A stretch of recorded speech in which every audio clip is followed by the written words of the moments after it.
ZYU 202, Rádio Conselheiro FM, operando em 87,7 MHz. Conselheiro Paulino, Nova Friburgo, Rio de Janeiro. O programa a seguir é uma produção independente e de inteira responsabilidade dos seus produtores.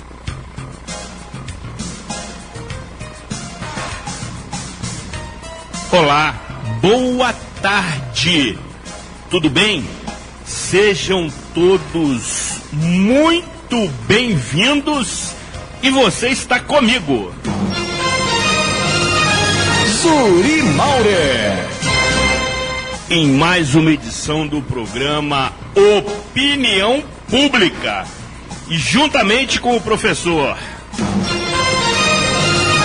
Jorge Carvalho, a raposa felpuda da política friburguense e operação técnica do maestro José Augusto. Apresentaremos informações, análises e propostas para os temas de utilidade pública que realmente interessam e por vezes afligem a comunidade friburguense, especialmente aquela que se faz presente no pujante, mas sofrido e maltratado distrito de Conselheiro Paulino. Aqui tem opinião e é pública. Informações, análises, propostas. Está começando o programa Opinião Pública. E nesta 38ª edição estaremos tratando de um tema que entendo ser absolutamente permanente e frequente nessas oportunidades. Não obstante que é um termo ótimo, ser aquele por mais vezes contemplado no programa Cidade Real, apresentado todas as segundas-feiras às 22 horas pela TV Zoom, no qual tenho a responsabilidade de assim conduzi-lo, também o programa Opinião Pública, que tem sido transmitido e apresentado todas as quartas-feiras, neste horário, com reapresentação no sábado às 14 horas, também tem privilegiado este tema, por se tratar de prioridade. Assim como saúde e segurança, este tema sobe os palanques políticos, eleitorais e eleitoreiros por ocasião dos pleitos. E terminado, evidentemente, este momento, descem do palanque, juntamente com os candidatos eleitos ou não, e aí caem no lodo, conforme eu costumo dizer, guardadas as devidas proporções. É uma questão absolutamente fundamental, não só no aspecto individual, como sendo a única forma de se obter formação acadêmica e, sobretudo, de valores éticos e morais. Não há outra alternativa. Você que nesse momento nos acompanha, nos privilegia com a sua audiência, esteja absolutamente certo disso.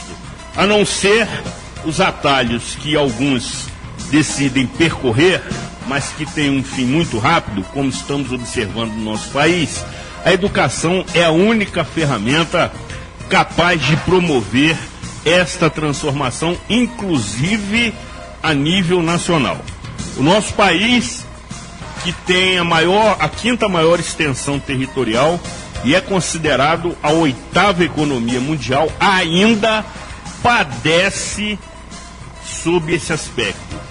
Até porque, segundo os indicadores oficiais, temos cerca de 6% de analfabetos no país, ou seja, aproximadamente 12 milhões de pessoas, que é praticamente o mesmo contingente dos desempregados.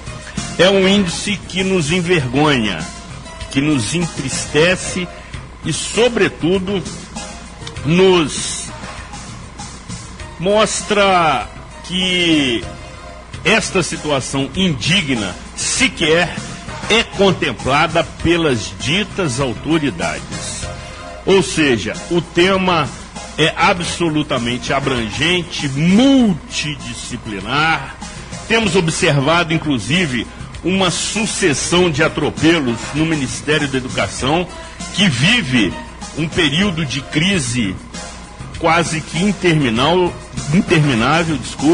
a partir de 1º de janeiro, com uma pleiade, que é um termo ótimo, de fatos absolutamente incompreensíveis, a começar pela nomeação de um colombiano, Ricardo Vélez Rodrigues, e não há qualquer intenção de aversão ao povo colombiano, não se trata de xenofobia, mas por entender que nós temos valores muitíssimo preparados para assumir tal função no país. De certo, este ministro não saberá ainda nesse momento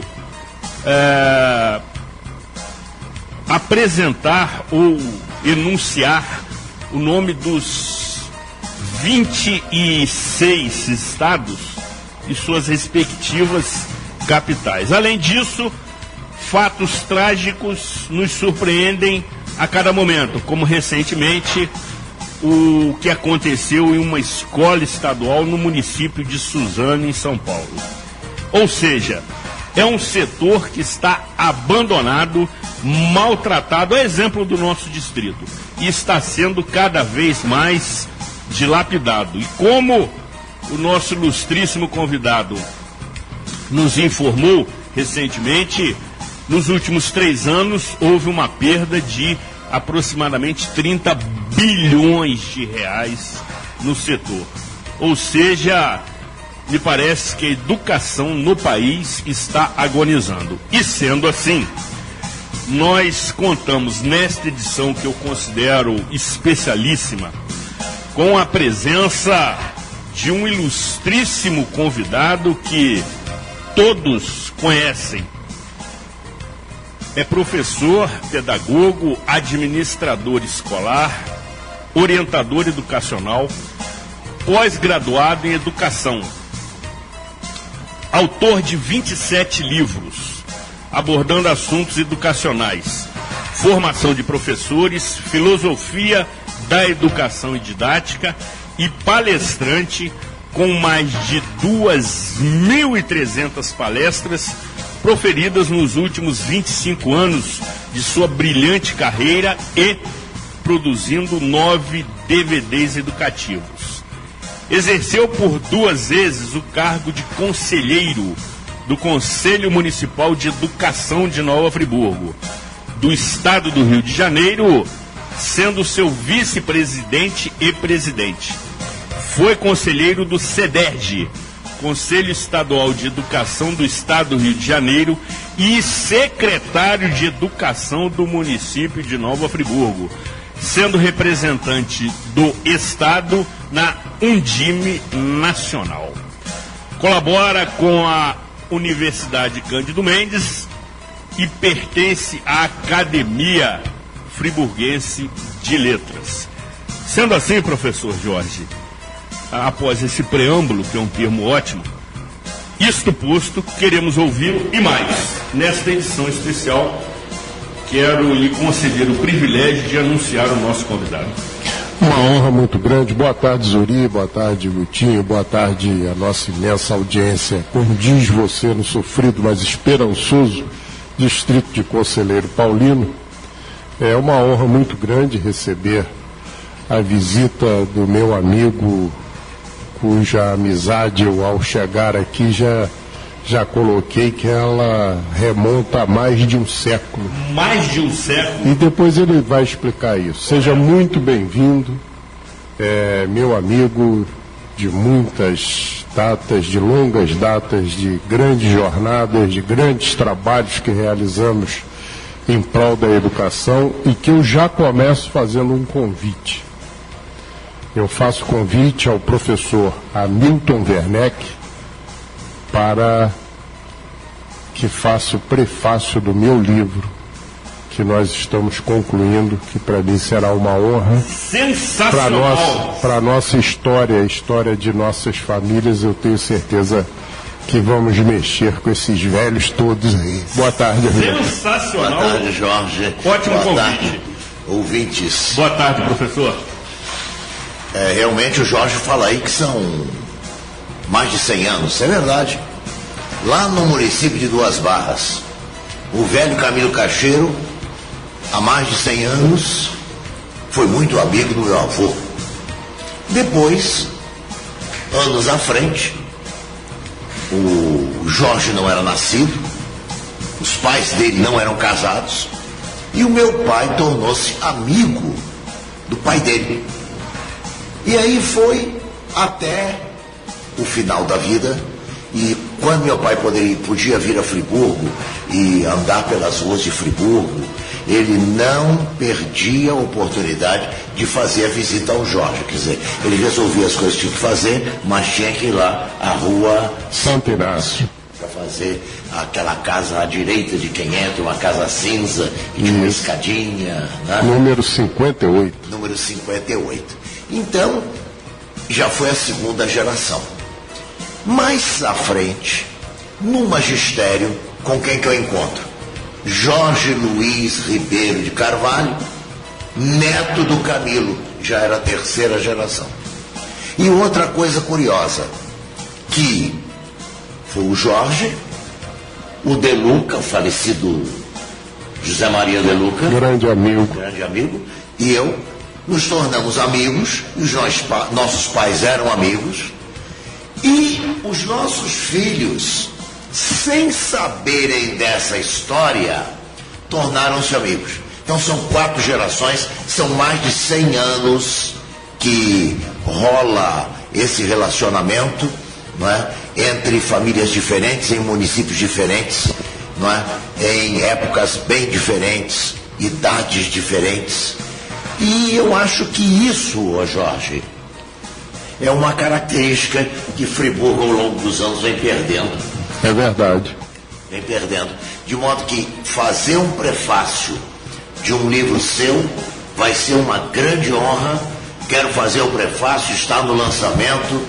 Assim que estiver pronto o rascunho, manda, porque a gente já vai começar a leitura e para preparar um prefácio bem criativo para essa obra. Já tem nome? O Zuri tem um nome aí, mas... Eu gostaria de me manifestar. Professor Hamilton, e agora eu tenho que fazer essa... Mas eu resisto. Essa diferença. Eu venho resistindo a esse nome. Este livro, que está brilhantemente sendo coordenado pela queridíssima professora Márcia Machado, a quem remeto um beijo especial, ela que é nossa ouvinte assídua. É um livro que certamente... Márcia aqui do São José? Não, da biblioteca, das salas de leitura. Das salas de leitura, sim. Exatamente. Que defendeu o seu nome... Eu vou falar, eu não consigo ficar quieto. Não fique. Defendeu até o fim que o ano letivo aqui em Nova Friburgo tivesse a abertura do professor Hamilton. Ah, sim, agora Pois é. Já reconheço a Marcinha lá da biblioteca, com quem converso constantemente, mas acabei, foi tanto tempo que ficou para decidir se eu ia fazer a palestra de abertura ou se não ia, que eu acabei fazendo a palestra de abertura e comemorando os meus 25 anos como palestrante na cidade de Andorinha, no interior da Bahia. Pois é. Tá vendo? Tem isso, né, professor? Tem isso. Mas aí, professor Hamilton, esse livro que certamente vai causar grande incômodo nos meios, sobretudo políticos, de Nova Friburgo, certamente deverá ter um título provocante. A minha sugestão, a minha campanha e, eu diria, o meu lobby, a qual também já lhe convido, já que estamos aqui na sessão dos convites, a aderir a esta campanha, que o título do livro seja Nasci Desprovido do Medo. Nasci desprovido do mesmo. Nasci desprovido do mesmo. Que é uma frase, segundo nos ensina a nossa raposa, proferida por Juscelino Kubitschek. Certo, professor João? É verdade. Em que ocasião? No governo dele, na década de 50, final da década de 50. Duas frases importantes do JK, essa é uma delas, e a outra é que ele dizia que eu tenho direito ao erro, mas não posso ter o compromisso com ele. Exatamente. Então, a minha sugestão, professor Hamilton, e mesmo que não seja assim acatada, gostaria que fosse incluído no prefácio do livro. De alguma forma, dá para incluir essa frase, que é uma frase, é uma sentença, mais do que isso, é uma sentença extremamente provocativa. E aí, professor Hamilton, já precisamos começar aqui a tratar do tema, professor Jorge, que é extremamente rico sob o aspecto do conteúdo, mas pobre no que se refere ao seu trato. Nós temos observado uma sucessão de erros no Ministério da Educação, que se sobrepõem nomeações equivocadas, demissões que acontecem de uma maneira assim quase que diária, já se chegando a aproximadamente, professor Jorge, quase que 90 demitidos no primeiro escalão da Secretaria de Educação. Enfim, vários aspectos que mostram que o Ministério da Educação não está sendo bem gerido, bem administrado, e sobretudo a área da educação. Não obstante, recentemente foi nomeado um tenente-coronel do Ministério da Aeronáutica para assumir a segunda prateleira do Ministério, ou seja, ele está na condição de secretário executivo, o que me parece uma intervenção militar velada. E dizem os especialistas, os estudiosos, aqueles que acompanham esses desdobramentos, que ele está no início da fila, tão logo o ministro seja devidamente limado. Não obstante esse cenário, tivemos uma notícia absolutamente surpreendente, que informa que a falência de gráfica que imprime o Enem coloca o exame em risco. A empresa fecha em meio à crise no INEP e a um momento ruim no mercado editorial. Isto posto, queremos ouvi-lo. Tudo bem. Eu acho que o Vélez Rodrigues, você usou uma palavra aí que eu aplico ao Vélez Rodrigues, é um ministro terminal. Terminal. Não há condição política, não sei qual é a opinião do Jorge, mas não há condição política de você continuar conduzindo o Ministério. Até quando você fala, 90 pessoas do primeiro escalão foram demitidas, com uma mudança de governo, com uma mudança, vamos dizer, também ideológica dentro do Ministério da Educação, é evidente que seria normal a substituição. O importante é que as pessoas que entrassem no lugar dos que estavam sendo demitidos fossem pessoas que entendessem do funcionamento do MEC.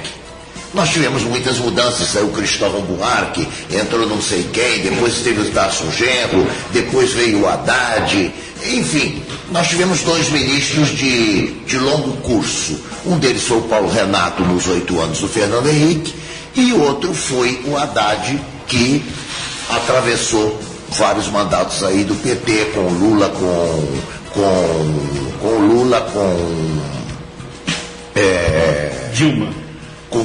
Dilma Vana Rousseff. Rousseff, exatamente. Então é preciso que as pessoas entrem lá. Se o Jorge foi secretário de Educação em Friburgo, eu também.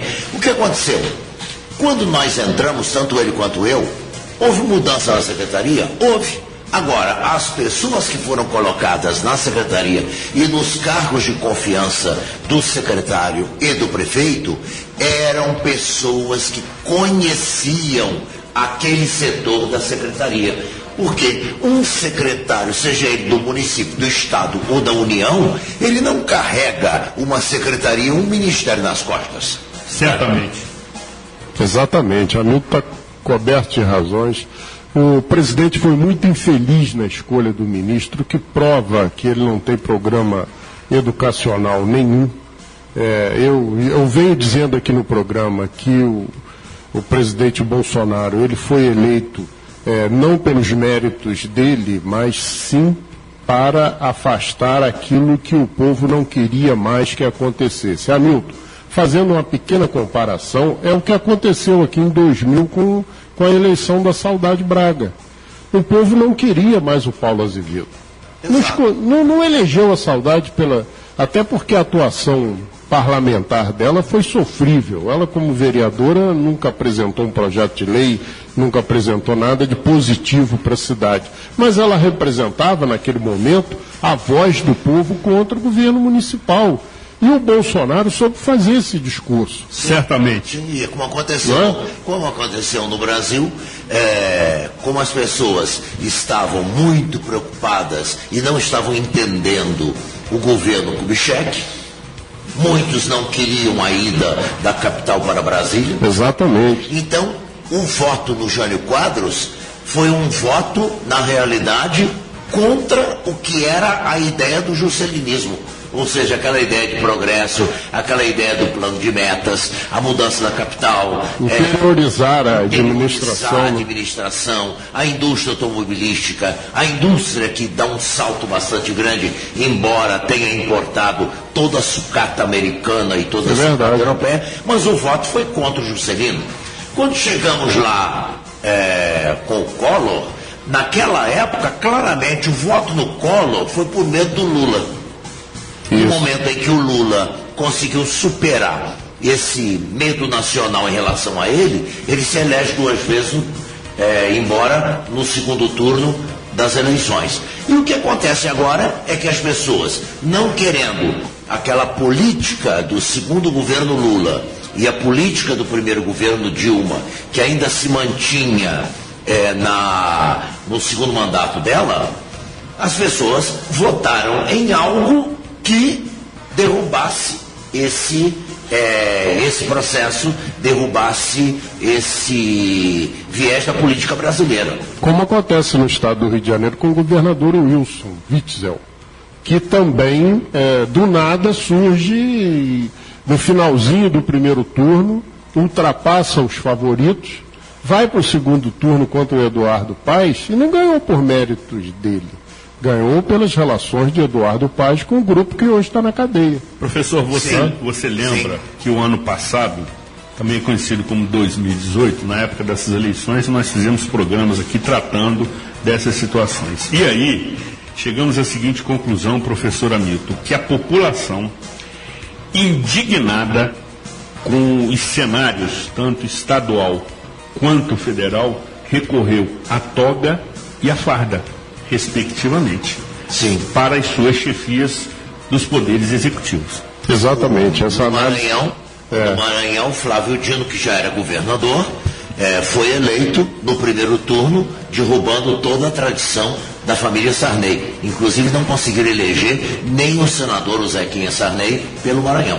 E a análise que também merece um comentário em relação ao pleito, é essa questão de que muitas pessoas pensaram e pensam até hoje que o Bolsonaro, por ser capitão, que ele iria governar com os poderes do período ditatorial militar. Porque hoje isso não cabe. O país hoje vive a plenitude democrática. E não é culpa da democracia os desmandos que nós estamos observando e tomando conhecimento. Pelo contrário. É por existir a democracia que nós estamos sabendo disso tudo que está ocorrendo. Porque no regime ditatorial, seja ele de direita ou de esquerda, a gente não fica sabendo de nada. É aquela velha história. É aquela velha história do que perguntaram ao camarada, o que você sabe? Ele falou, eu não sei nada. Porque lá perto de casa tinha um que sabia muito e hoje ninguém sabe dele. Não é? É verdade, é comum. No regime ditatorial é comum. E, de fato, acontece algo parecido como aconteceu na década de 40 e 50. Getúlio governou ditatorialmente. Quando Getúlio volta na eleição de 50, ganha a eleição e passa a governar com a Constituição Liberal de 1946... Que era muito liberal, né, Milton? Essa Constituição era muito avançada para aquela época. Era muito avançada para a época. Ela chega a ser mais liberal do que a Constituição de 88. É verdade. A Constituição Cidadã. E que o Ulisses Guimarães promulgou com um grande discurso, etc. Agora, você veja, quando Getúlio se viu diante de um parlamento e que ele tinha que negociar com o parlamento, nem a própria política que ele desenvolveu a partir de 1930, com toda a capacidade, vamos dizer, de negociação que ele tinha, ele conseguiu manter diálogo. Exatamente. Então, a queda, o suicídio foi a saída que ele encontrou por exatamente não conseguir esse tipo de diálogo.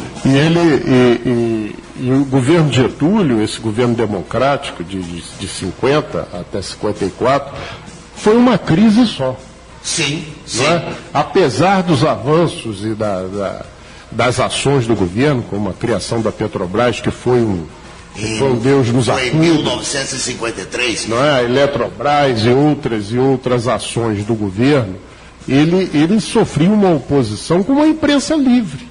Sim. O que não aconteceu no Estado Novo e que não aconteceu no período de 21 anos do regime militar brasileiro. A imprensa não era livre. Sim, veja bem, não é? Ele conseguiu, durante o período ditatorial, empastelar, que era o nome que se aplicava, por 7 vezes os diários associados do Assis Chateaubriand.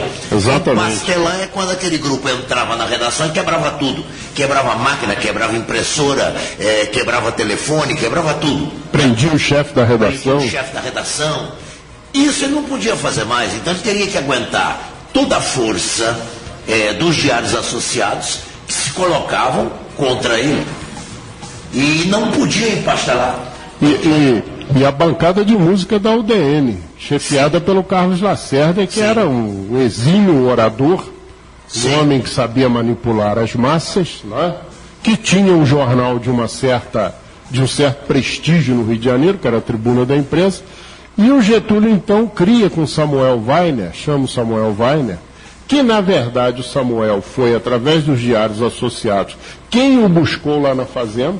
Sim, com a Última Hora. Não é? A ideia da campanha de Última Hora e do jornal Última Hora seria esta candidatura de Última Hora. Exatamente. Aí o que ele fez? Ele trabalhava nos diários associados, você já leu o livro do Samuel Weiner, né? Sim. Minha Razão de Viver. É um livro sensacional. E ele conta que ele trabalhava para o Assis Chateaubriand e no carnaval o Assis pediu que ele fizesse uma reportagem no Rio Grande do Sul sobre a plantação de arroz. E ele foi e fez. Mas quando estava sobrevoando uma região, o piloto disse para ele, aqui é São Borja, né? A fazenda, São Borja. Aqui é a fazenda do Getúlio Vargas. Ele falou, tem como aterrissar? Olha só, olha o faro jornalístico. O piloto falou, tem. Então aterrissa lá, por favor. Ele aterrissou, dali a pouco vieram os seguranças do Getúlio saber. Ele falou, eu sou o jornalista Samuel Weiner, eu queria conversar com o doutor Getúlio. Ele estava no alto exílio, né, Milton? Alto exílio, exato. Ele havia sido eleito senador. Havia sido eleito senador e naquela época podia ser eleito senador por estados diferentes. Ele foi eleito em 5, 6 estados senador da República. Mas nunca foi, a Constituinte. Nunca foi. E aí o Samuel Weiner, Zuri, consegue fazer uma reportagem com o Getúlio. Getúlio recebeu muito bem. E ele consegue fazer uma reportagem e chega no Rio de Janeiro, em pleno carnaval, deixa aquele material na mesa do Assis Chateaubriand, que era uma raposa jornalística também. Sim, era uma raposa felpuda do jornalismo brasileiro.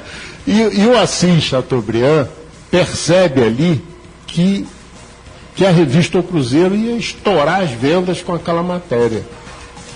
E realmente aconteceu. Aí, a partir dessa matéria, é que o Getúlio volta ao cenário político via Samuel Weiner E aí essa história que a Hamilton conta já no Poder, com o jornal A Última Hora, porque foi exatamente na última hora que ele se lançou. Na última hora, exatamente.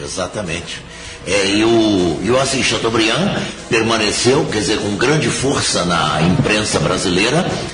Seriam os marinhos de hoje, né? Seriam os marinhos de hoje. Interessante que o Caldeira, no livro Chateau, o Rei do Brasil, ele, num dos capítulos, ele narra o que aconteceu no Rio de Janeiro e a conversa do Chateaubriand com o Lacerda. Tinha ocorrido, estava para eclodir a qualquer momento uma revolução, que foi a de 64, a dos militares.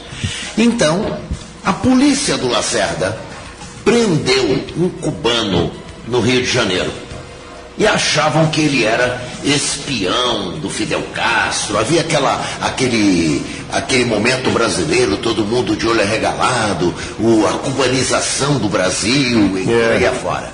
Bom, prenderam este jornalista.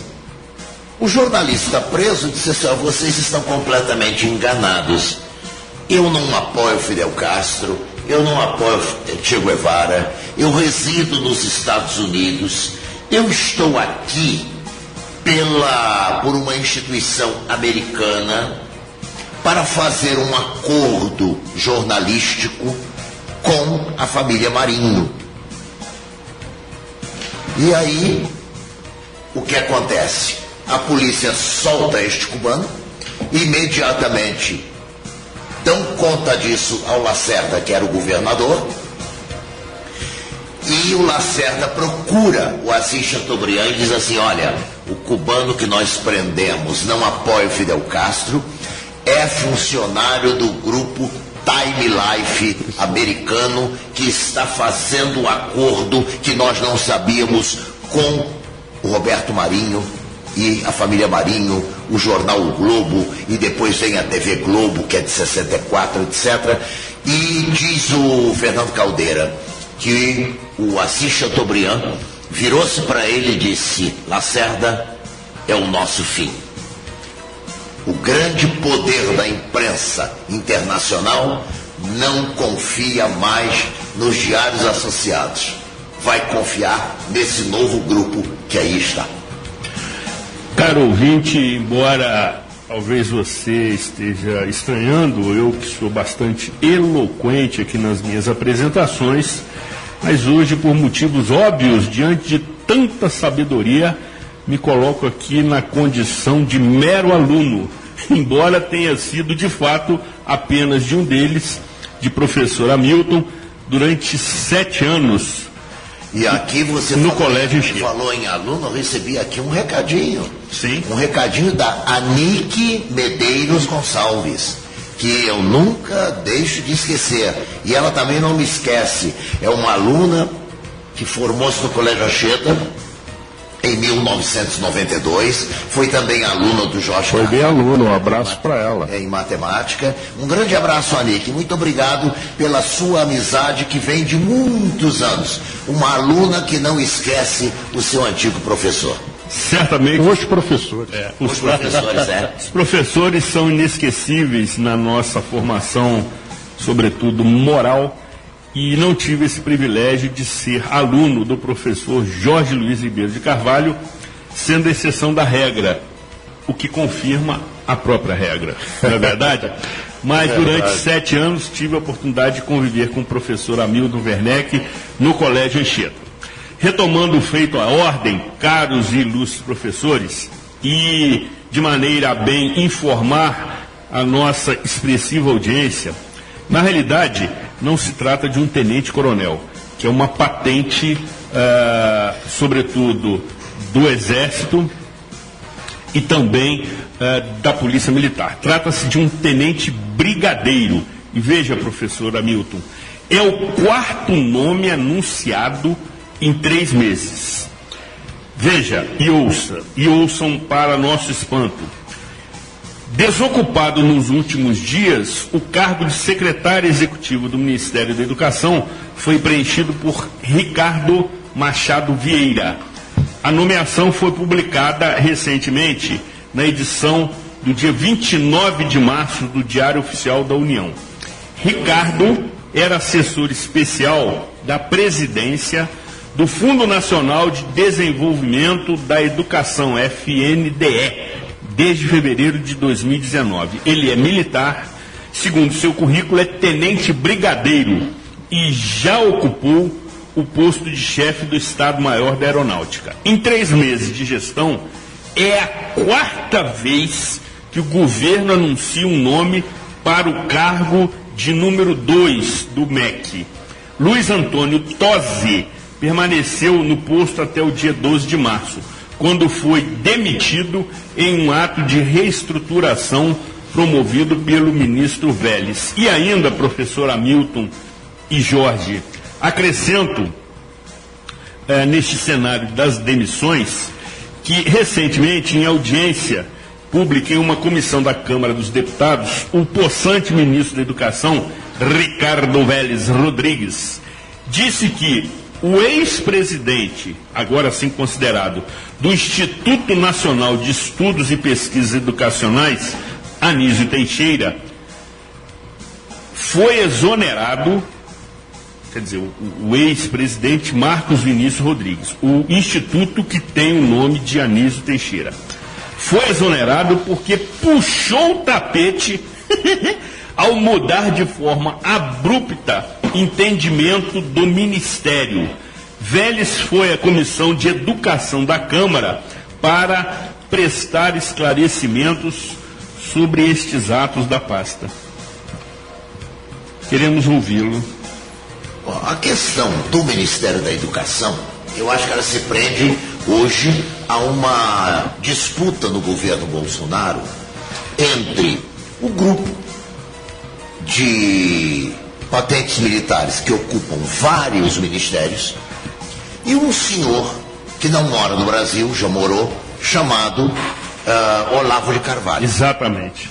O Olavo tem um modo de pensar sui generis, não é? Sui generis é ótimo. Ele pensa assim, o resto do mundo não pensa. Ele pensa que o nazismo é de esquerda.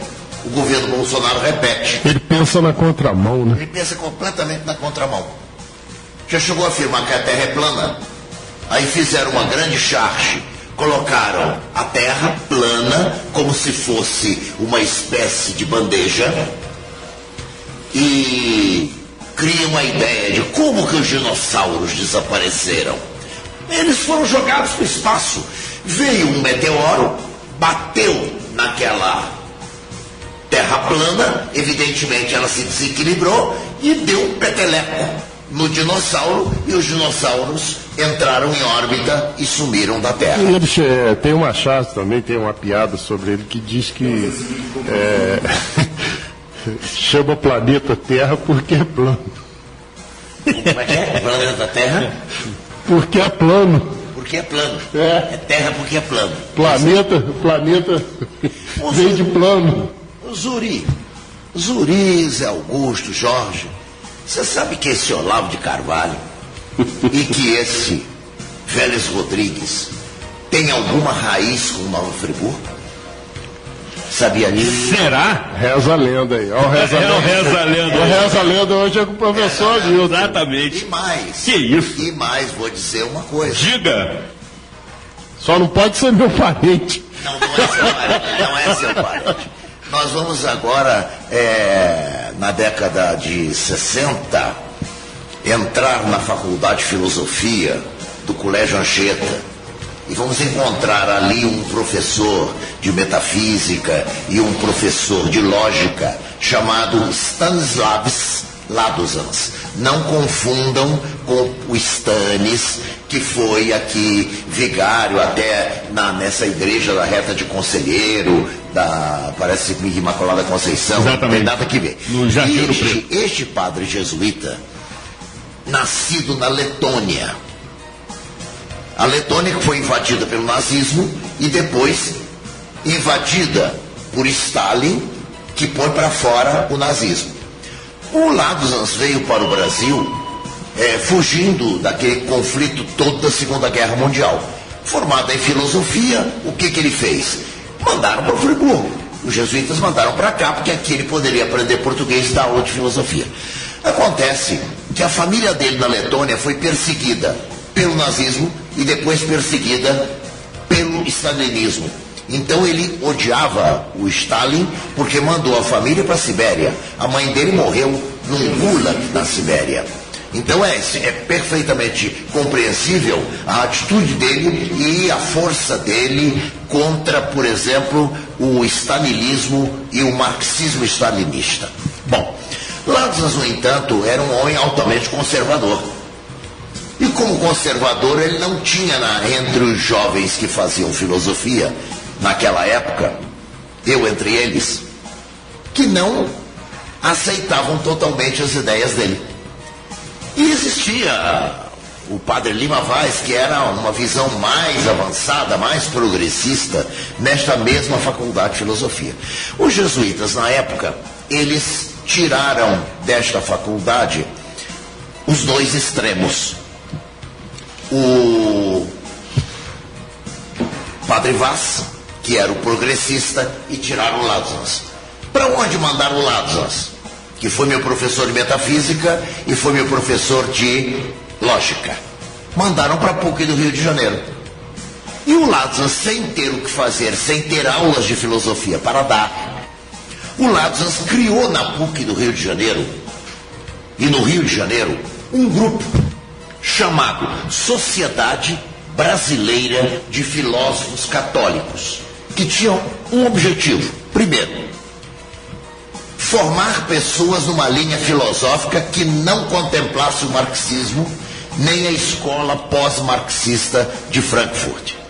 Segundo, lutar com todas as forças possíveis contra o comunismo, defender um regime democrático e, consequentemente, defender os valores da filosofia aristotélico-tomista, que serve de base para a teologia católica.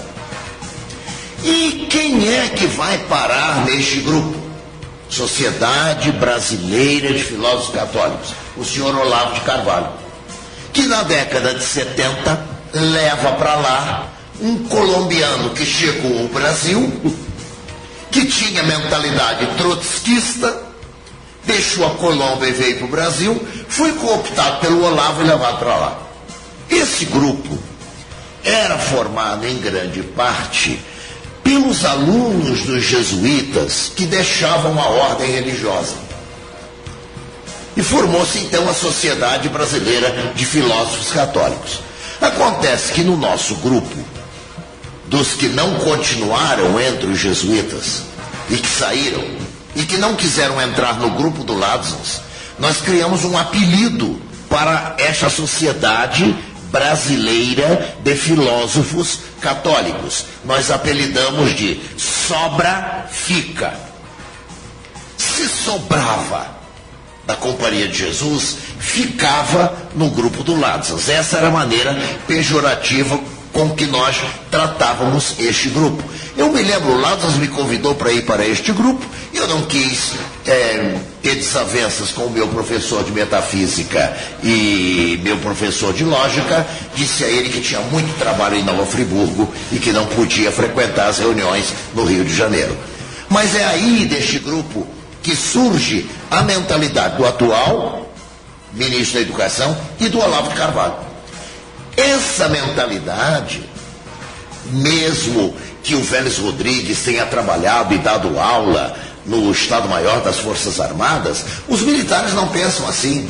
Ontem mesmo eu ouvi uma frase do vice-presidente, do Hamilton Mourão, em que ele diz assim: olha, eu não considero o problema direita e esquerda, eu não considero extremismos, nem nazismo, nem comunismo. Eu não quero os dois. Então, a visão do presidente e a visão dos olavistas é uma visão entre certo e errado. Não existe questão meio certa, nem meio errada.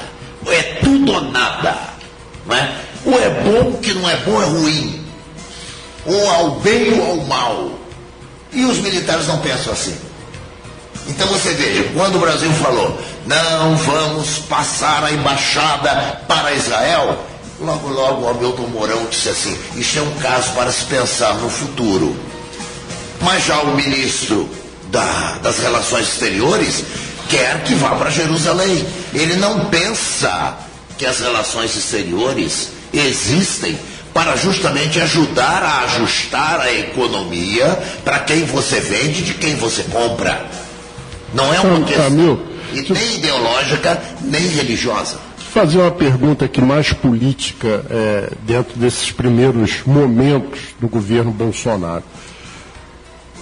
Você entende, como muitos estão analisando dessa forma, você entende que o Mourão, que é o vice-presidente, tem um equilíbrio maior do que Sua Excelência, o capitão?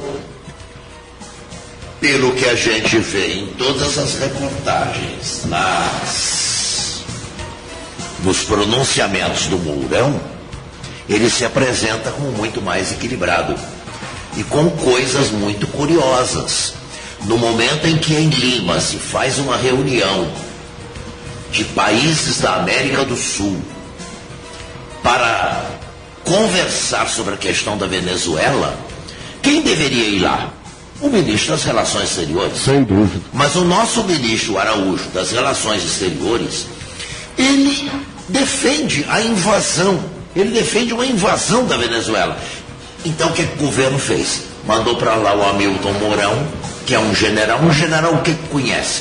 O general conhece estratégia, o general conhece material bélico, o general avalia forças favoráveis e forças contrárias, o general tem uma visão muito mais ampla da questão. E qual foi a expressão do Mourão? É um suicídio invadir a Venezuela. Vamos criar uma guerra civil que não vai ser boa para ninguém na América do Sul. Aí arrefeceu. Então há momentos cruciais que mandam o Mourão. Ele não é o ministro das Relações Exteriores. Já com a questão de Israel, a mesma coisa. A questão da embaixada em Israel, ela é uma questão religiosa, ela é uma questão bíblica.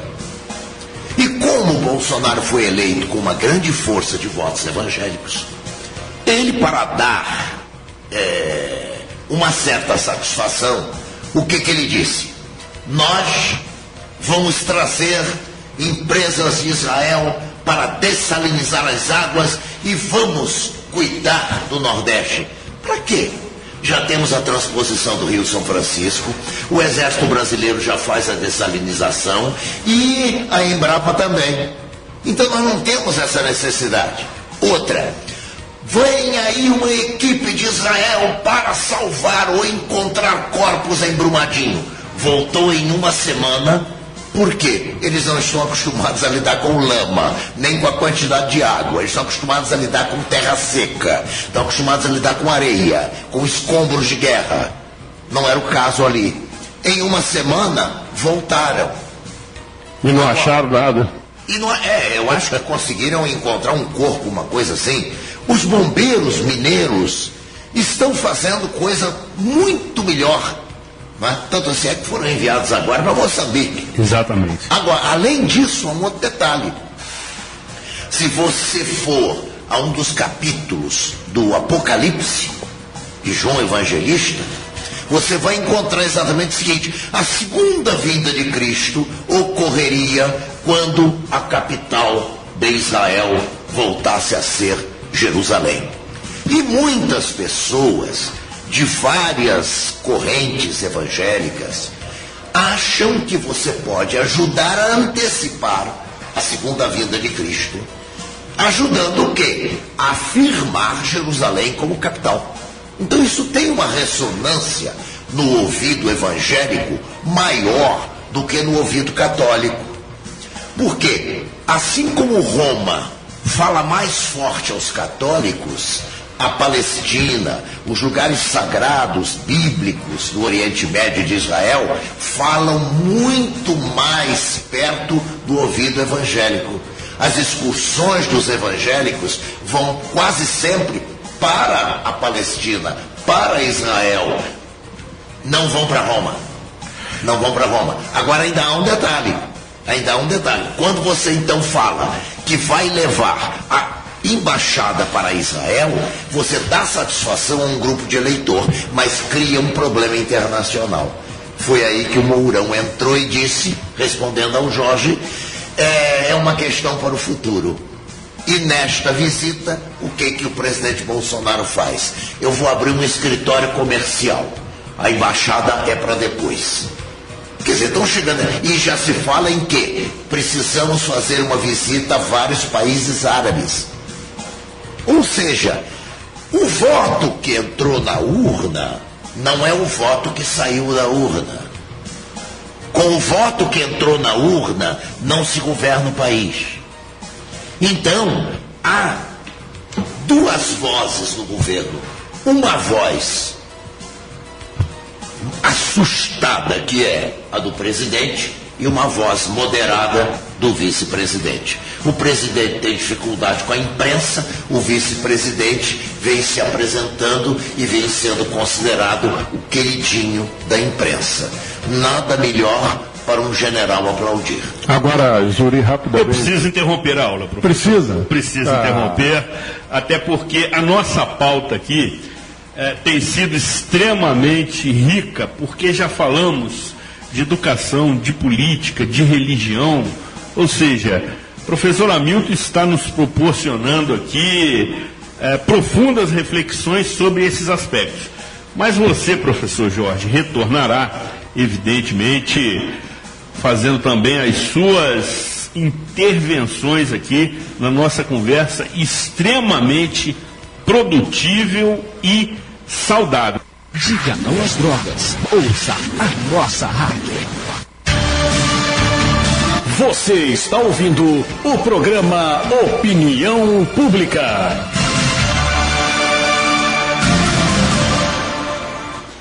E você que está nas confecções e facções, meu caro maestro, nos escritórios, nas clínicas e consultórios, médicos e dentários, nas drogarias, nas barbearias e também nos salões de beleza, e começou a nos acompanhar a partir deste momento, fique absolutamente tranquilo. Este programa será reapresentado na íntegra no próximo sábado, às 14 horas, inclusive também para Bahamas, meu caro maestro, pelo site www.radioconselheirofm.com.br ou também pelo aplicativo da emissora disponível no Google Play. Anunciamos também que na próxima segunda-feira o programa Cidade Real, exibido pela TV Zoom e também transmitido pela internet a partir de 22 horas, estará tratando de uma ação social internacional que mostra, sobretudo, o cenário de pobreza e crueldade no continente africano, especialmente no estado do Senegal, quando estaremos conversando com a doutora Rosângela Schneider Verli, friburguense, que promove anualmente a visita de um grupo de profissionais àquele país, de maneira a levar, sobretudo, tratamento de saúde médico e odontológico e também amparo espiritual. Vale acompanhar atentamente, até porque os relatos são absolutamente impactantes, fortes, e mostram que esta realidade, que por vezes tomamos conhecimento tão somente pelos veículos de comunicação, ela é absolutamente assustadora para quem tem a oportunidade de constatá-la presencialmente. São relatos fortes, são relatos cruéis, trágicos, de situações indignas e que mostram, sobretudo, a diferença de culturas no planeta Terra, que embora o filósofo Olavo de Carvalho assim não entenda, é redonda. E por conta disso nós temos aí uma situação muitíssimo diversificada, se observarmos os 5 continentes, que tem culturas e práticas diferenciadas. Ela que, inclusive, esteve conosco numa edição comemorativa que fizemos ao término do ano na TV Zoom, confraternizando o momento final do ano, quando também reunimos naquela ocasião os 2 ilustres ex-secretários municipais de educação, que aqui estão, professor Jorge Carvalho, a raposa felpuda da política friburguense, e professor Hamilton José Mouta Werneck, que no programa de segunda-feira que realizei pela TV Zoom e que você pode acompanhá-lo durante a semana ainda, não só nas representações pelo canal 10 do CMRCA, como também pelas redes sociais, tive a ousadia, professor Jorge, de anunciá-lo simbolicamente como nosso candidato ao Ministério da Educação, por reunir todas as condições profissionais e morais de assumir tal condição. Certamente, este nosso pleito dificilmente será atendido. Foi lançado também no dia 1º de abril. Exatamente. Ou sequer ouvido. Teve essa coincidência. Nós lançamos aqui antes. Nós comentamos isso, exatamente. Tão logo o presidente Jair Bolsonaro anunciou o novo ministro da Educação, nós aqui protestamos veementemente, dissemos que Friburgo tem um candidato da mais alta categoria, competência para gerir a coisa educacional no Brasil. Exatamente. Professor Hamilton Werneck. Exatamente. Que poderia ser mais um Hamilton no governo federal. 1º de abril mesmo é esse ministro, né, Hamilton? Esse ministro que está aí é um 1º de abril. Antes de nós continuarmos esta parte do programa, vamos relembrar fatos por vezes inusitados que ficaram registrados na história da política, segundo é dito pela sabedoria popular, meu caro maestro. Reza a lenda. Pois é, rapaz, a reza a lenda de hoje nós já falamos aqui no presidente Jânio Quadros, e antigamente a campanha política ela era feita muito com comícios, né? Existia pouca participação, não existia ainda a televisão, e era rádio e o político na rua. Isso na década de? Final da década de 50, início da década de 60, enquanto teve eleição no Brasil. E o Jânio Quadros veio a Friburgo fazer o comício dele aqui, e a UDN, que era o partido dele, preparou uma grande festa. Interessante, né, Milton, que a Elter tocava nos comícios do PSD. E a Campesina nos comícios da UDN. Da UDN. E parece que acompanhou o candidato Jânio Quadros, uma figura folclórica do estado do Rio de Janeiro, que era o Tenório Cavalcante. Figura folclórica. Era um homem que era dono de um jornal, a Luta Democrática, né? E dizem que ele andava com uma metralhadora da qual ele intitulava ser a Lourdinha. E uma capa preta. E uma capa preta. E o Tenório estava ali naquele coreto antigo da praça, em frente à catedral, ali aquela multidão para ver o Jânio. E o Jânio sobe o coreto, aquela confusão toda, foguetório, e quando a coisa silencia, um gaiato passa uma chave de fenda na porta de aço do Dragão, da loja do Dragão. Loja do Dragão. E o som foi como se fosse a metralhadora. E deu uma confusão no comício, rapaz. Quase que não tem comício, porque a população correu com aquele barulho que diziam que era a Lourdinha disparando. Ele é natural de Alagoas, morava em Duque de Caxias e veio a ser sogro de um senador por muitos anos aqui no estado do Rio. Ele era sogro do Idéquel de Freitas. Ah, sim, liderança lá em Caxias durante Exatamente. Professor Hamilton me faz lembrar, professor Jorge, nessas ocasiões, e nós falamos disso segunda-feira na TV Zoom, que nas aulas dele, quer seja de geografia e história, tinha aquelas oportunidades em que ele dedicava integralmente a sua aula a um momento que era chamado de vale tudo. e evidentemente não era relacionada a qualquer luta corporal. O que consistia? Obviamente que naquela época não tínhamos a facilidade das redes sociais. O professor Hamilton colocava uma caixa sobre a mesa dele e ali os alunos depositavam suas perguntas escritas numa tira de papel sobre qualquer assunto. E aí o professor abordava com propriedade, até porque naquela época não havia a disponibilidade do site Google para conferir as suas respostas, que sempre foram muito precisas. E falávamos e ouvíamos e perguntávamos, que é uma questão que você aborda muito bem, que hoje precisamos ensinar as pessoas e, sobretudo, o sistema, aos alunos saberem perguntar os mais diversos assuntos. E era uma aula muitíssimo divertida, riquíssima, que ali aprendíamos sobre temas variados.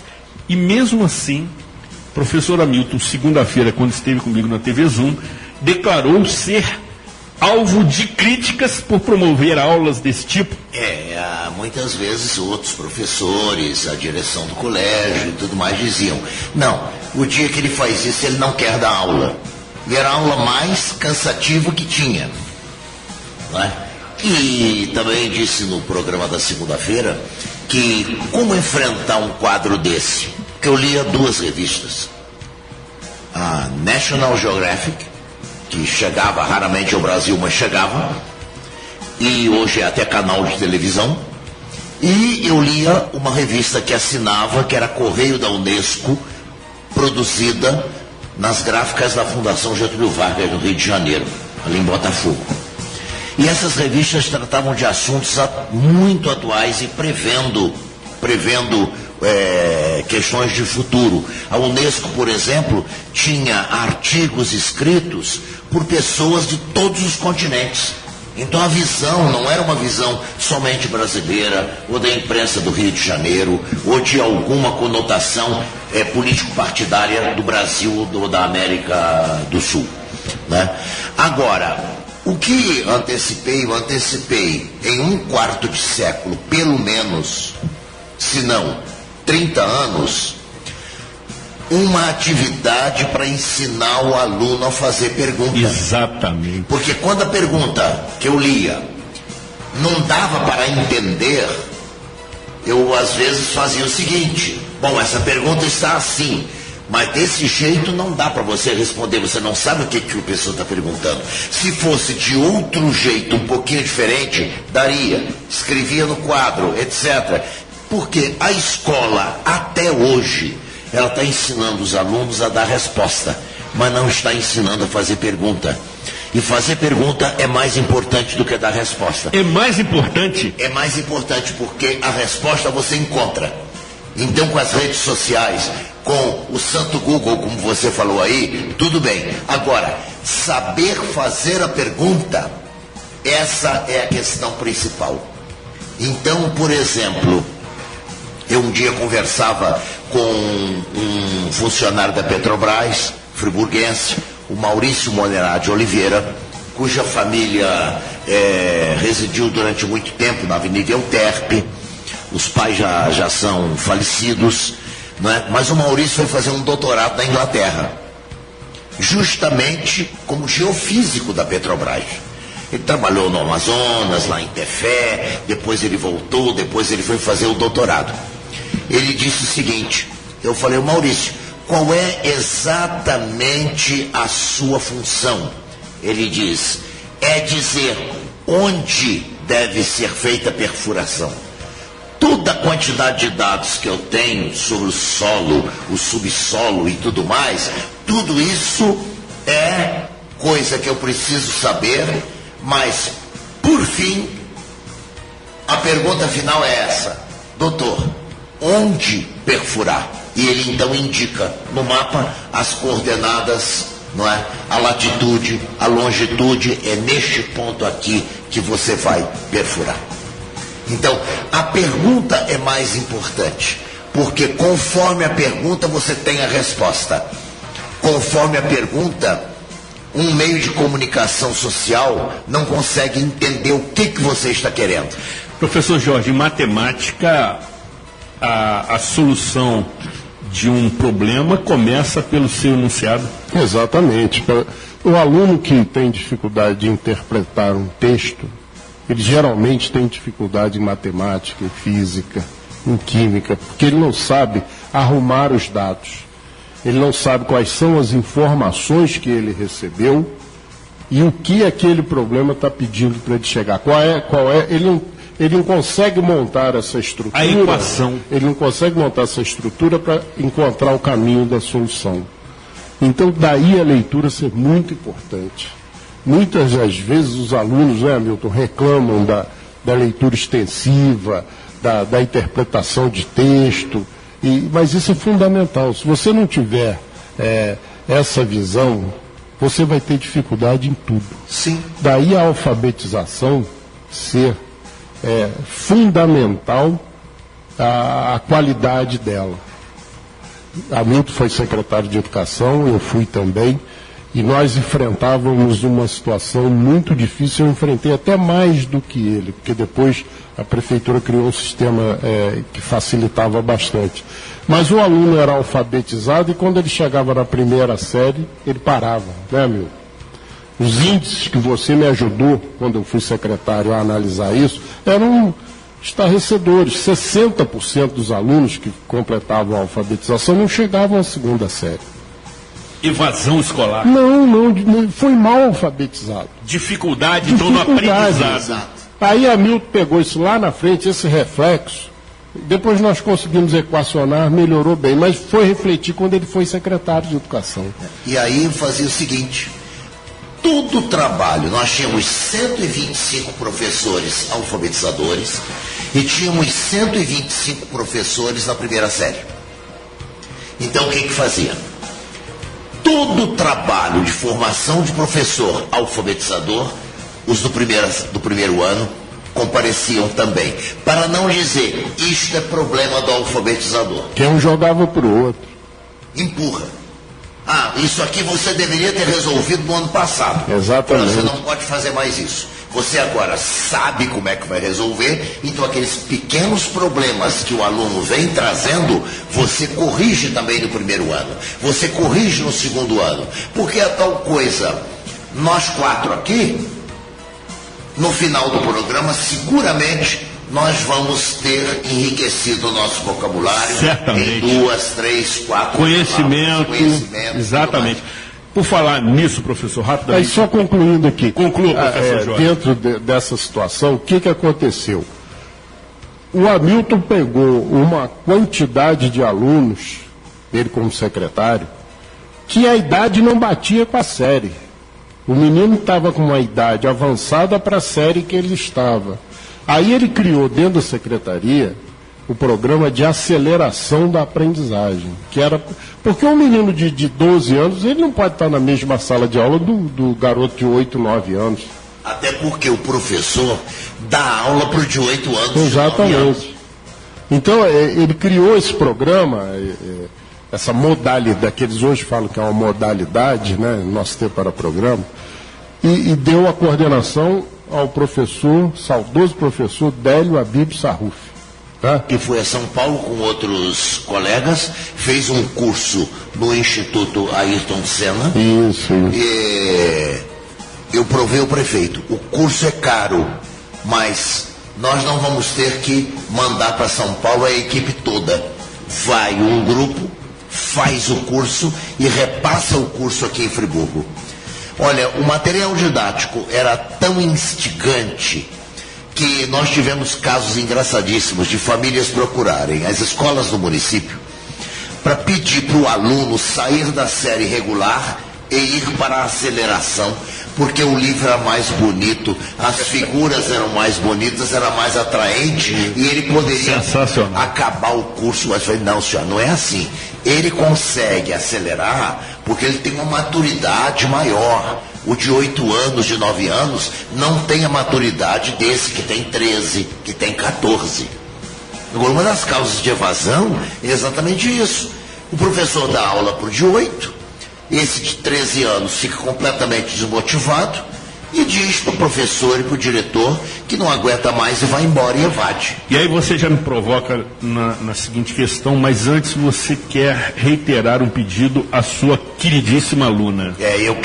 Me falaram aqui que a Anique Medeiros Gonçalves, querida Anique, você ao telefonar para cá, para a rádio, você falou com o diretor da rádio, José Augusto, você falou uma frase, mas que não foi anotada, e dizia assim, que esta frase eu tinha dito a você, quando você, lá na década de 90, assistia aulas comigo, e que essa frase repercutiu muito. Eu gostaria de passar para todos os ouvintes esta frase. Eu vou deixar aqui com você, vou falar vagarosamente, para você anotar o celular que é Zap, aqui da rádio, para mandar um Zap com esta frase que te motivou tanto. Se ela chegar, a gente comenta. Então, Anique, o celular Zap é o seguinte: 9810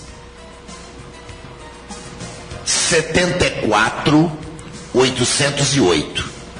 Se você ainda está apanhando a folha de papel, apanhe. Tem tempo para apanhar uma caneta em algum lugar. Geralmente, quando a gente procura caneta, a gente não encontra. É assim mesmo. Mas eu estou dando tempinho de você que está nos ouvindo. Mas certamente o aparelho celular está mais próximo das mãos. O aparelho celular está próximo das mãos. Anote no seu aparelho, Anote querida. direto no aparelho celular. Repita o número, e vamos professor. repetir. 9810 74 808. Repetindo, 9810 74 808. Manda um zap que a gente comenta esta frase que te fez tanto bem na vida. Ótimo, professor. E para os seus comentários e também do nosso queridíssimo amigo, que nesse momento se encontra em minoria no que se refere aos aspectos futebolísticos, uma vez que temos aqui 3 tricolores e um vascaíno. Pois é. Ou seja, isso já mostra um desequilíbrio das forças, pelo menos aqui, nesse momento no estreito se a final da final for Vasco contra o Fluminense, já está aqui um prenúncio de placar. 3-1. Professor Hamilton e professor Jorge, ex-secretários municipais de educação. A nossa raposa tem dito aqui o que você também disse no programa Cidade Real da segunda-feira. Insisto nesta edição porque foi sensacional, com uma repercussão extremamente favorável.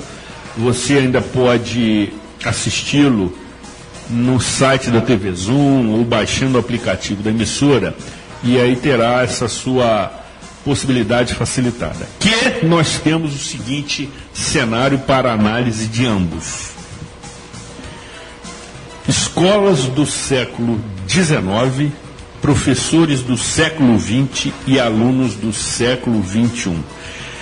Começo com o professor Jorge, montando uma equação matemática. Qual será o resultado? Olha, Zuri, fica extremamente complicado. Fica complicado porque a equação, para você ter uma solução de uma equação, uma solução definida, você tem que ter um número de variáveis de acordo com o conjunto sobre o qual você está trabalhando. Tá? Por exemplo, se você pegar uma equação do segundo grau no campo dos números reais e o discriminante for negativo, o conjunto é vazio. Né? Então, essa equação ela precisa ter esses conjuntos bem definidos. E não tem. A escola é isso que você falou, ela é do século XIX, na sua grande maioria, o professor do século XX e o aluno já nasce com chip. Né? É uma situação extremamente complicada que nós vivemos, porque ao longo do tempo não priorizaram a educação. A escola não evoluiu, o profissional não foi valorizado. Nós temos aqui em Friburgo, por exemplo, o último concurso público do magistério.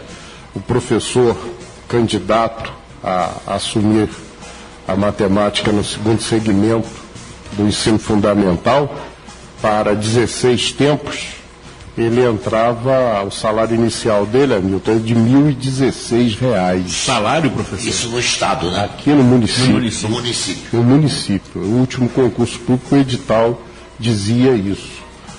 16, seriam 16 aulas. 16 aulas, se nós levarmos ao tempo de 5 semanas, seriam 80 aulas. 80 aulas. Mas ele teria ainda aqui dentro mais alguma coisa. Esse salário aula vai acabar sendo menor, porque ele vai ter o tempo de formação continuado, ele tem um tempo de reunião aqui dentro, que seria no mínimo 2 tempos. Seriam 14 tempos em sala de aula e 2 de reunião. Então, né? Então, veja você, quanto que dá isso? O que é isso? Quanto é a hora-aula desse negócio? O município paga 5 semanas, né? 5 semanas. Então, se você tem 1.016 dividido por 80 aí. Aí entra INSS, essas coisas todas. Os descontos e tudo mais. No final do mês ele não recebe salário, ele recebe uma multa, né, Milton? Exatamente. Não é? Se eu coloco 1.016 e divido por 80, eu tenho um salário aula de R$ 12,07. Isso aí. Mas ele tem um desconto do INSS.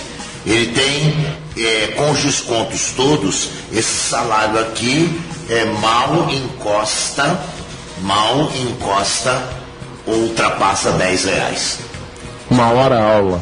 R$10. Só que o professor, ele ganha uma vez e trabalha 3. Ele prepara, ministra e corrige. Exatamente. Então ele tem 3 trabalhos. 2 em casa, não é? E o outro na sala de aula. O da sala de aula é muito desgastante porque lidar com pessoas é desgastante, certamente. É prazeroso, mas é desgastante. Muita pergunta, muitos questionamentos, etc. O relacionamento, as pessoas são de relacionamento mais fácil, outras mais difícil. E além disso vem a questão de corrigir e de preparar a aula. Ou seja, se o melhor professor é aquele que mais serviço para si mesmo produz, ele está ganhando muito pouco. Muito pouco. Então, com isso, o que acontece? Muita gente não quer saber do magistério. E o que você mais vê é professor dizendo para os filhos e para as filhas: façam qualquer profissão, façam qualquer curso, mas não se preparem para ser professores. Porque vocês vão viver sempre numa situação de grande dificuldade. Daí a série de livros que a Milton nos brinda aí, já passam de 30. 27. Né? 27. Próximo a 30. 27 foi o... Ele sempre procura abordar essa situação. Porque tem aquele título seu, né? Você... Finge que ensina, eu finge que aprendo. Não é? É uma situação... Agora, deixa eu te fazer a seguinte pergunta e te colocar na marca do pênalti. Você sabe bem o que acontece nesse momento. Ao seu tempo, como secretário municipal de educação, qual era a remuneração dos professores e por que houve esta decadência, eu diria, financeira? Olha, quando eu assumi era um salário mínimo. Um salário mínimo piso. Todo mundo ganhava igual, independente do tempo de serviço ou da formação. Talvez o tempo de serviço tinha um triênio, né, Milton?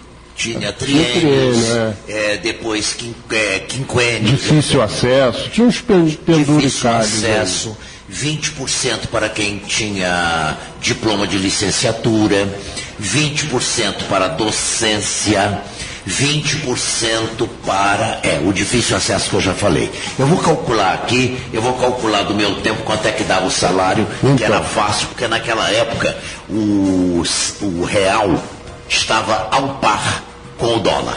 Então não era difícil. Aí quando eu deixei a secretaria em 92, o piso era 3 salários mínimos e meio. E aí nós já tínhamos um plano de cargos e salários que o professor sabia como ele entrava na carreira e como ele ia sair. após os 30 anos, os 25 anos lá para mulheres e 30 para homens. A diretora tinha uma gratificação bem robusta, a dirigente também, a secretária de escola. O pessoal da alfabetização tinha mais 30%, né, Milton? O pessoal da alfabetização tinha mais, ou 30 ou 20. Tinha uma gratificação a mais. Quer dizer, nós organizamos a coisa até o final, até o Hamilton entregar a secretaria. Nós tivemos problemas de pagamentos pela lei de responsabilidade fiscal, que afetou todo o município, não só o executivo como o legislativo, que a lei de responsabilidade fiscal, ela entrou em vigor em maio daquele ano. Então os municípios tiveram que se adequar naquela situação. Mas o piso salarial era definido. Eu não sei quanto que o Hamilton chegou a pagar, não lembro, mas era um salário decente. É o seguinte, nós tínhamos R$450 ou $450 para 22 tempos. Não estamos falando... 22 tempos seria o professor que nós chamávamos do antigo professor primário. Do primeiro segmento. Então ele tinha um contrato de 22 tempos, 450, mas se ele tivesse licenciatura plena ele recebia mais R$90. Se ele estivesse dentro da sala de aula ele recebia mais R$90. Então o professor docente licenciado, e nós incentivávamos para que todos fizessem licenciatura, ele chegava a R$530 ou $530. Isso representa R$2.120 pelo dólar de hoje. E se você tivesse um professor de tempo integral de 40 tempos, o salário deles teria que ser de R$4.240.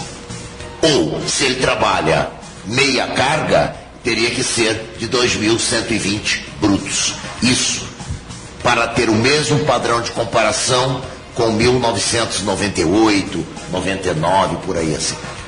Ou seja, em pouco tempo, porque assim eu considero, citando 2 décadas, esse valor foi reduzido a valores desprezíveis para a função. É a multa que ele recebe hoje. Você sempre fala isso aqui. Bem, que aí depois do advento da Nitcop, da famigerada Nitcop, aí anularam o concurso, aí jogaram esses planos de carreira todos fora. E hoje você tem, quem for administrar a Secretaria de Educação hoje, tem 3 quadros funcionais dentro da Secretaria para fazer a mesma coisa. 3 quadros funcionais. Tem um funcionário estável, que é aquele que foi absorvido pela Constituição, né, Hamilton? Tinha mais de 5 anos ao tempo que a Constituição... 15, né? 15. Que a Constituição foi promulgada. Você tem o estatutário que pega esse plano de carreira que nós fizemos e você tem os funcionários que entraram no concurso de 2007, 2015, não sei o que lá, que vivem outra realidade. Então você tem, administrativamente, dentro da Secretaria de Educação, 3 sistemas para fazer a mesma coisa. Fica muito difícil de dar certo.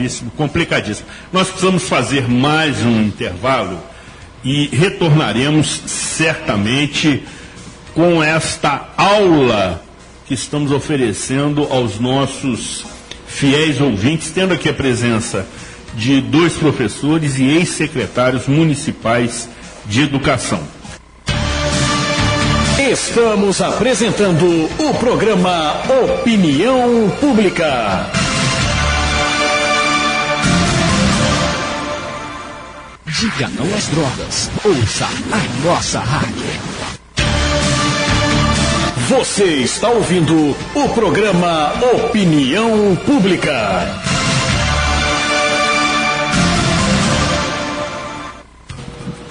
E você que está nas construções, nas oficinas, nos pontos de táxi, nos postos de combustíveis, nos supermercados, nas bombonieres, nas padarias, meu caro maestro. Professor Jorge, queremos ouvi-lo. Domingo ele estava no supermercado.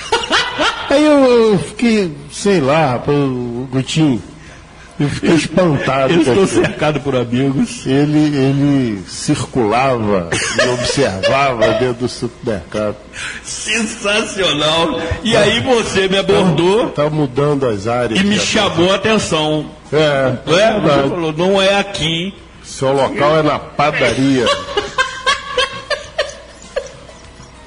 Sensacional isso, e está tendo repercussão nesses estabelecimentos. E também, você que está nos bares e restaurantes e começou a nos acompanhar a partir deste momento, estando em nossa audiência rotativa, fique tranquilo. Este programa será reapresentado na íntegra no próximo sábado, às 14 horas, em seu rádio 87,7 MHz, como também pelo site www.radioconselheirofm.com.br, inclusive no Catar, meu caro maestro, ou também pelo aplicativo da emissora disponível no Google Play. Catar tem padaria, né? Professor, me parece que o pão é um alimento... Não precisa explicar, só que milenar. Depois eu vou contar ao professor Hamilton quais são as suas invasões às padarias. Incursões, exatamente, mas com os microfones desligados. Não, lógico, em off. Agora, o pão é um alimento milenar. Eu estou me debruçando sobre essas pesquisas. Em breve faremos uma edição exclusiva tratando deste alimento que me agrada bastante. As atendentes são do mesmo naipe daqui, não? Professor, vamos seguir a pauta, evidentemente, mas estarei estudando com riqueza de detalhes. E na sequência do programa Opinião Pública, você continua comigo, meu caro maestro. Zuri Maurer. E com a presença também do professor Jorge Carvalho. Contando com a ilustríssima presença do professor pedagogo, administrador escolar, orientador educacional, pós-graduado em educação, Hamilton José Mouta Werneck, professor para o ensino superior, reconhecido pelo Conselho Federal de Educação em 1975. Autor de 27 livros abordando assuntos educacionais, formação de professores, filosofia da educação e didática. Palestrante com mais de 2.300 palestras proferidas nos últimos 25 anos de carreira, que lhe permitiu produzir 9 DVDs educativos.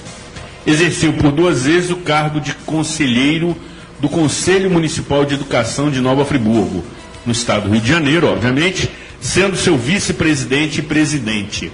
Foi conselheiro do CEDERJ, Conselho Estadual de Educação do Estado do Rio de Janeiro, e secretário de Educação do município de Nova Friburgo, sendo representante do Estado na Undime Nacional.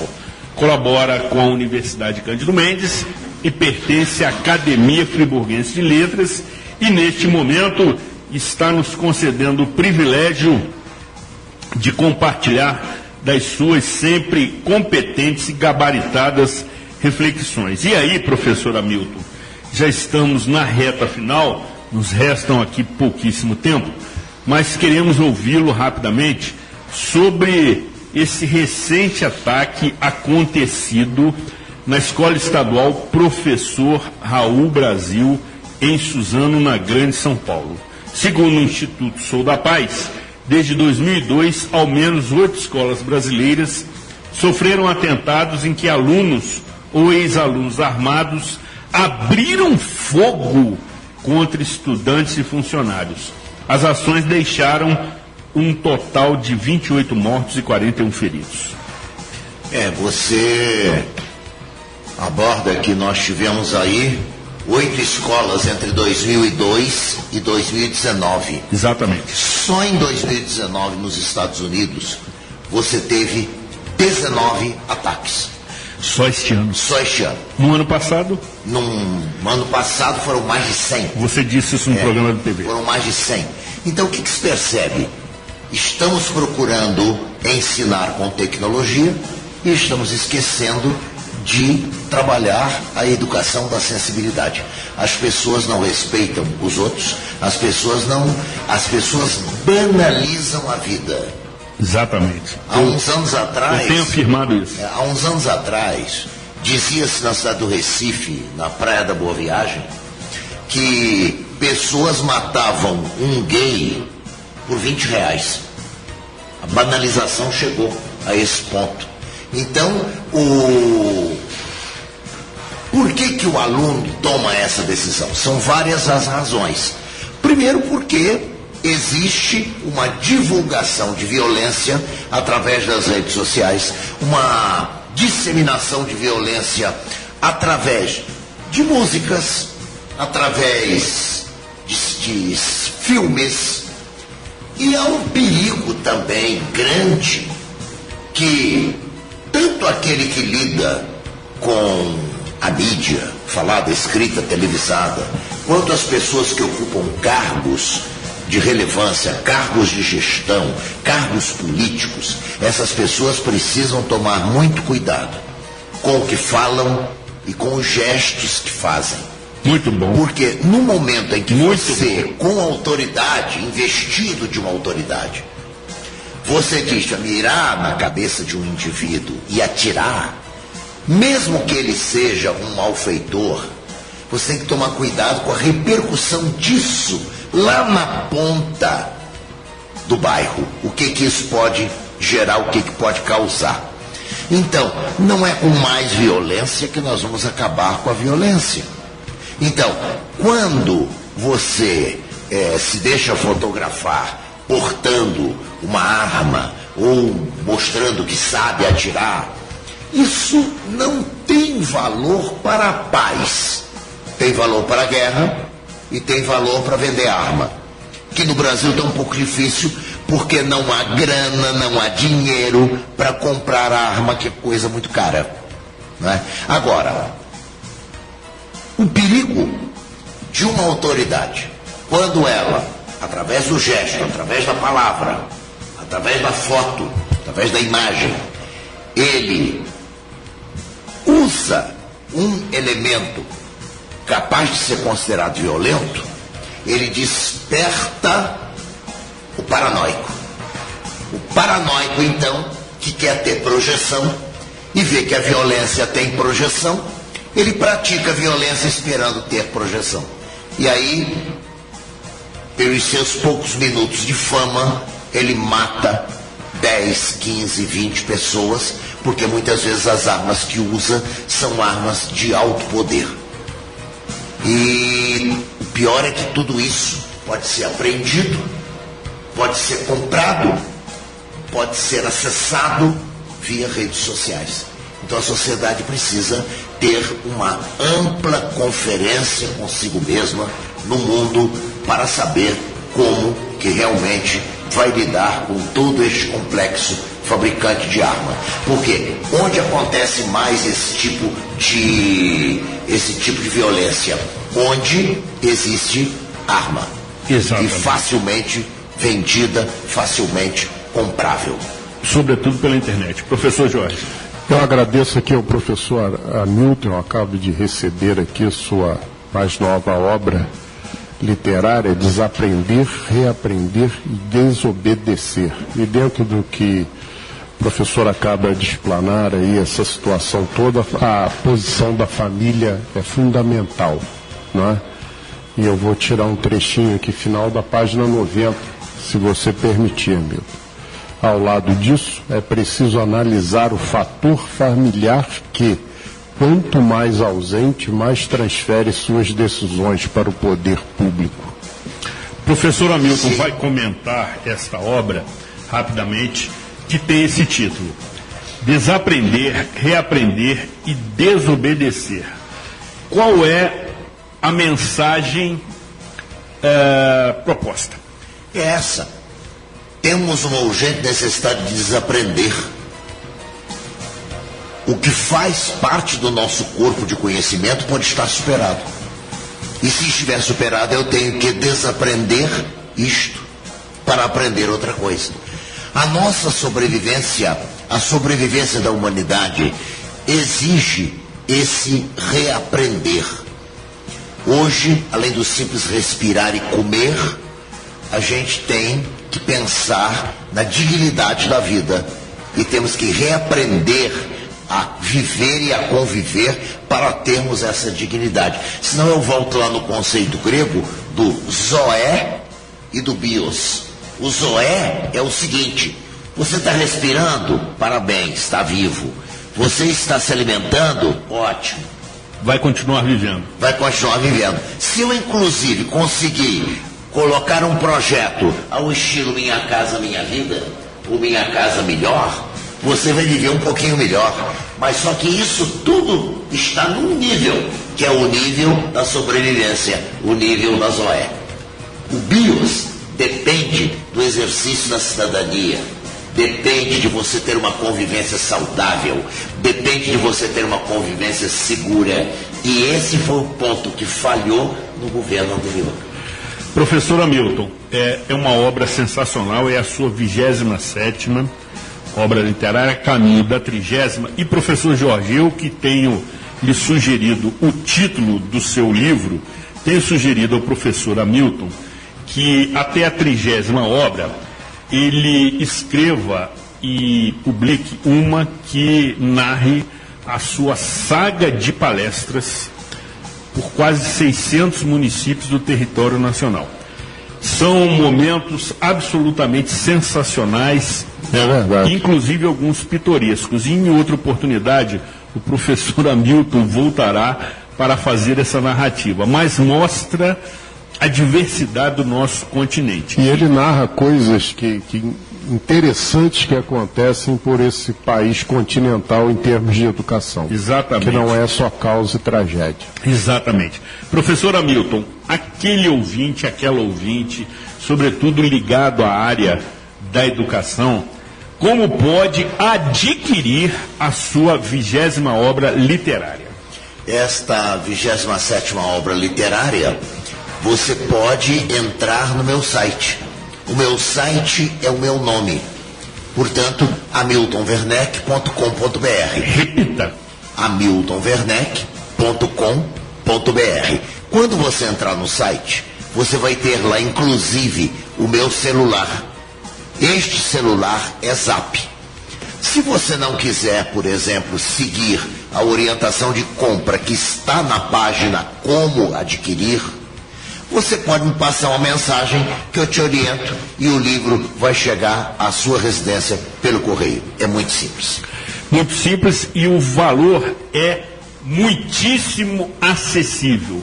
Pelo conteúdo, pelas reflexões e pelas proposições, trata-se de um valor absolutamente acessível pela obra. Realmente uma obra sensacional que tem um título provocativo, né, professor Jorge? Muito, muito. Eu já estou aqui, rapaz. Devorando. Estamos percebendo isso. Eu estou aqui muito animado com a proposta do Hamilton nessa obra, como são de todas as obras dele. E que fará o prefácio do seu livro. E ele aceitou e eu fiquei extremamente feliz. E o programa Opinião Pública registrou esse convite. Em primeira mão. De maneira inédita. Exatamente. Nós precisamos encerrar aqui a nossa jornada, prometendo retornar na próxima quarta-feira, sempre às 13 horas, com reapresentação nos sábados às 14 horas. Agradecendo o profissionalismo do maestro José Augusto, no comando técnico da Rádio Conselheiro FM, assim como a ilustríssima presença do professor Hamilton José Mouta Werneck, que aqui nos deu uma verdadeira aula acerca de vários aspectos, sobretudo no que se refere à educação como formação acadêmica de valores éticos e morais, com as suas despedidas. Um grande abraço a todos os ouvintes aqui da Rádio Conselheiro, a Rádio 87.7, este distrito de Nova Friburgo, não é? Onde eu tenho meu coração plantado, eu resido no Cônigo, mas o coração está plantado aqui, não é? Sabemos disso. Sabemos disso. Sabemos disso. Exatamente. Lá na esquina onde era a farmácia, exatamente. Né? Seu João de Oliveira. Ali você conheceu não sei se propriamente ali, mas a esta família pertence Dona Marta. Pertence Dona Marta. Que também família Bravo. Acumula a árdua função de sua esposa, entretanto, nobre função de mãe de filhos. Exatamente. Filhos e netos. E netos, exatamente. O Davi que está com 3 anos, caminhando para 3 anos e meio.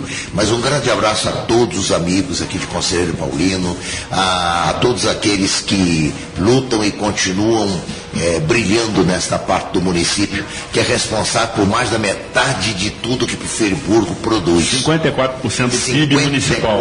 54% do PIB de Friburgo vem de Conselheiro Paulino. E que os governos olhem por Conselheiro Paulino cada vez mais e sempre mais. Um grande abraço, um beijo no coração. Esperamos que tenham ouvido o seu apelo. E especialmente destacamos também os comentários sempre precisos e corajosos do professor Jorge Carvalho. Uma honra muito grande poder participar desse programa com o meu amigo de mais de um século, professor Hamilton Werneck, e nós temos uma missão árdua, eu e ele.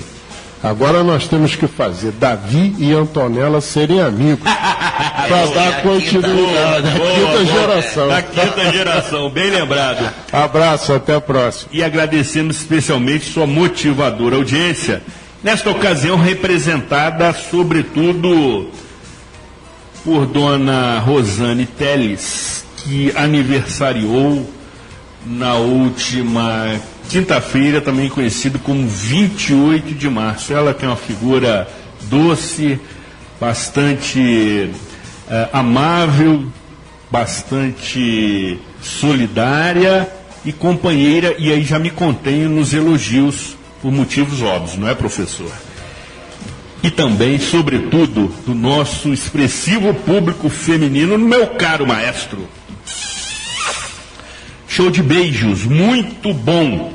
Aqui sempre teremos opinião e será pública. Que Deus proteja o pujante, mas sofrido e maltratado distrito de Conselheiro Paulino. Boa semana, Nova Friburgo. Programa Opinião Pública. Apresentação de Zuri Maurer com análises de Jorge Carvalho. Produção e realização da Rádio Conselheiro FM. Agradecemos a sua audiência e até a próxima edição.